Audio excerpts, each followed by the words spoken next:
What if I told you that a huge number of people who look financially successful are actually one paycheck away from stress? Not because they earn too little, but because most of their wealth is locked inside their house. We hear net worth numbers all the time, but here's the uncomfortable truth. The number changes dramatically depending on one question. Do you count home equity or not?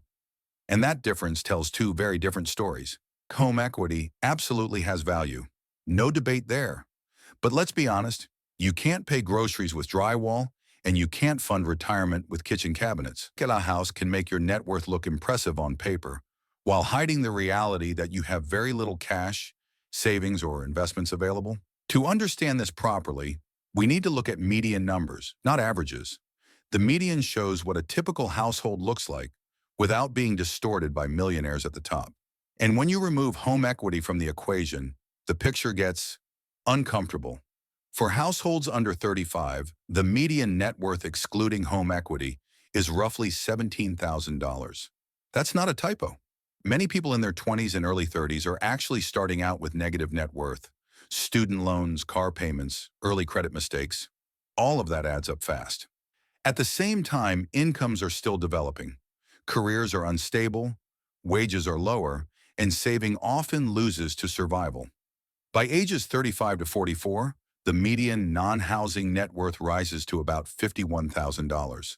Sounds better until you consider the responsibilities. Higher income often comes with higher expenses. Kids, housing costs, lingering debt, lifestyle inflation. More money comes in, but it doesn't stay long. For many households, this number isn't the result of disciplined investing. It's just what happens when you drift financially without a clear plan. Between 45 and 54, median net worth outside of housing climbs to around $79,000.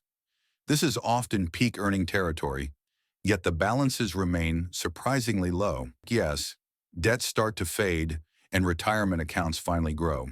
But for many, real momentum arrives far later than expected. By ages 55 to 64, the median non-housing net worth reaches about $111,000, six figures, after decades of work. Even at retirement age, most people have far less saved than they imagine, and far less than they'll likely need. After retirement, balances often begin to decline as savings are spent down, sometimes faster than planned.